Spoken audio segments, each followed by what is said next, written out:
Hello दोस्तों, मैं हूं आपका होस्ट और दोस्त नीत और आप सभी का स्वागत है मेरे YouTube channel awesome audio books नीत एफएम पर। आज मैं आपके लिए एक बेहतरीन ऑडियो बुक लेकर आया हूं, जिसे सुनने के बाद आप कभी भूल नहीं पाएंगे। क्या आपने कभी 14 लोक के बारे में सुना है?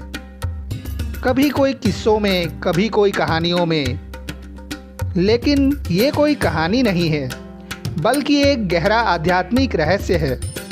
हमारे ब्रह्मांड में कुल 14 लोक है, ऐसा माना गया है। ब्रह्मांड के 14 लोक हिंदू धर्म के अनुसार विभिन्न अस्तित्व के स्तर या आयाम है, जिनका उल्लेख वेद, पुराण और धार्मिक ग्रंथों में मिलता है। इन 14 लोकों को 2 वर्गों में बांटा गया है: 7 ऊर्ध्वलोक यानी कि ऊपर के लोक और 7 अधोलोक यानी नीचे के लोक। तो चलिए दोस्तों, आपको मैं ब्रह्मांड के 14 लोकों के अनोखे सफ़र में लेकर चलता हूँ। पर इस बात का ध्यान रखना कि इस सफ़र के अंत में मैं आपको एक ऐसा रहस्य भी बताऊँगा जो आज तक शायद ही किसी ने बताया होगा। तो बिना वक्त गवाए शुरू करते हैं मेरी ये ऑडियो बुक, जिसका नाम है ब्रह्मांड के 14 लोक। ब्रह्मांड के ये 14 लोक मनुष्य के कर्मों, जन्म और पुनर्जन्म के चक्र को दर्शाते हैं।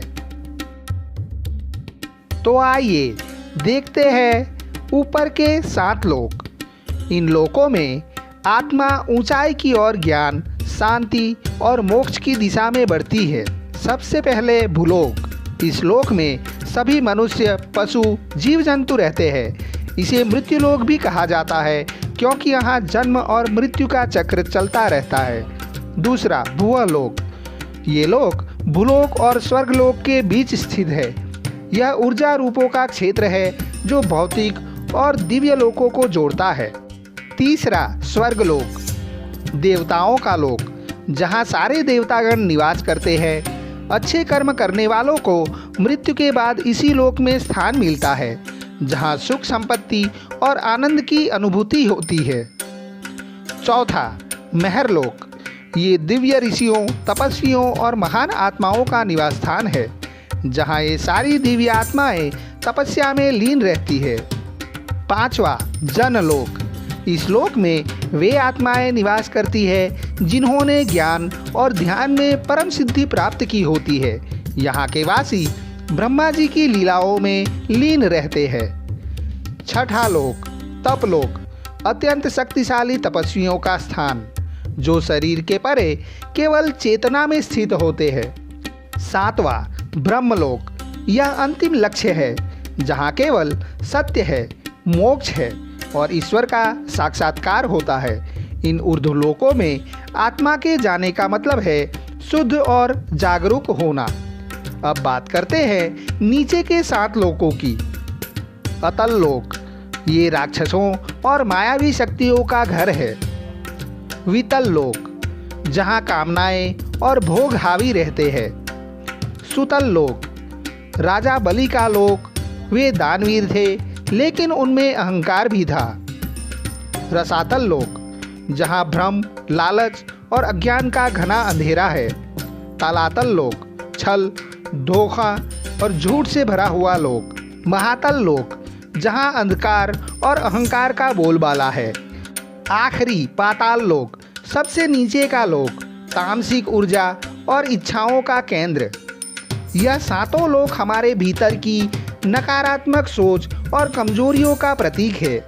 तो जब हम सच्चाई, भक्ति और सेवा में जुड़ते हैं, तब हम ऊपर के लोकों से जुड़ते हैं, और जब हम लालच, मोह और गुस्से में फंसते हैं, तब हम नीचे गिरते हैं। इन 14 लोकों का सारांश यही है कि इन लोकों का वर्णन सृष्टि के विस्तार, जीवों की प्रवृत्ति, कर्म और पुनर्जन्म सिद्धांत के आधार पर होता है। ऊर्ध्वलोक उच्च गुणों, पुण्य कर्म और आध्यात्मिक उन्नति के प्रतीक है, जबकि अधोलोक तमोगुण, दानव प्रवृत्ति और कर्म बंधन का संकेत देते हैं। इस प्रकार यह 14 लोक हिंदू धर्म की दृष्टि में चेतना, कर्म और जीव के विकास की विविध अवस्थाओं का प्रतिनिधित्व करते हैं। इन 14 लोकों के जरिए ब्रह्मांड और चेतना की एकता को दर्शाया गया है।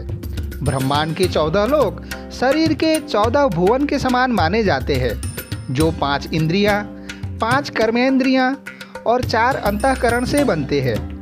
यह दर्शाता है कि बाह्य ब्रह्मांड आंतरिक मानव चेतना का प्रतिबिंब है।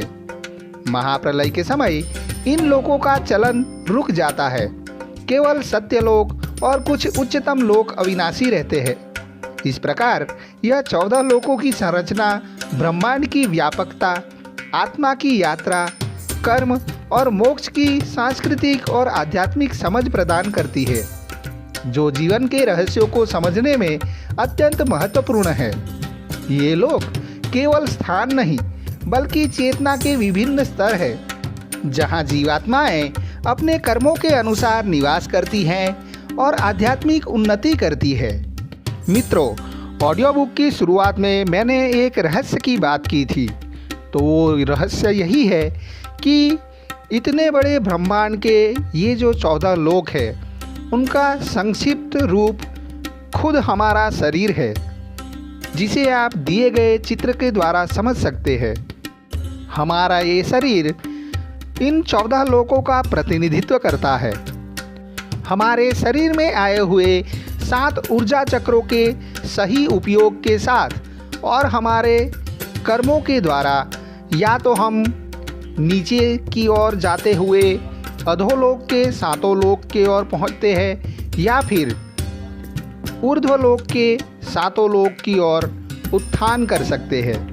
इन 14 लोकों का मूल रूप से रहस्य यही है कि मनुष्य के कर्मों, जन्म और पुनर्जन्म के चक्र के द्वारा ही ये 14 लोक रचे जाते हैं, जहां आत्मा कर्मों के अनुसार इन लोकों में भ्रमण करती है। लोकों की यह प्रणाली केवल बाह्य ब्रह्मांड का नहीं, बल्कि आंतरिक चेतना, जीवन के विभिन्न पहलुओं और आध्यात्मिक उन्नति का भी प्रतीक है। प्रत्येक लोक में निवास करने वाले जीव और देवता उनके कर्मों, उपासना और आध्यात्मिक स्तर का परिचायक है। मोक्ष का मार्ग इन लोकों से ऊपर वैकुंठ या परम धाम में जाता है, जो कर्म और जन्म मृत्यु के चक्र से मुक्त होने की अवस्था है। यह ज्ञान हमें यह समझने में मदद करता है कि ब्रह्मांड केवल भौतिक नहीं, बल्कि आध्यात्मिक स्तरों में भी विभाजित है, जहां विभिन्न प्रकार की चेतनाएं निवास करती है और आत्मा की यात्रा के विविध चरण होते हैं। हम अपने कर्मों के जरिए ही अधोलोक या ऊर्ध्वलोक में स्थान प्राप्त करते हैं, तो इसीलिए सोच बदलो तो लोक अपने आप बदल जाता है। सदैव अच्छे कर्म करो, उपासना और आध्यात्मिक स्तर को उन्नत करके ऊर्ध्वलोक में स्थान प्राप्त करो। यही एक अंतिम उपदेश और अंतिम लक्ष्य होना चाहिए। आप सभी का कल्याण हो, इसी भावना के साथ मैं अपनी यह ऑडियो बुक यहाँ पर समाप्त करता हूँ। मित्रों, आपको मेरी यह ऑडियो बुक कैसी लगी यह कमेंट करके ज़रूर बताएं, और अगर ये वीडियो आपको अच्छा लगा हो तो इसे लाइक करना और अपने परिवार और मित्रजनों को शेयर कर देना।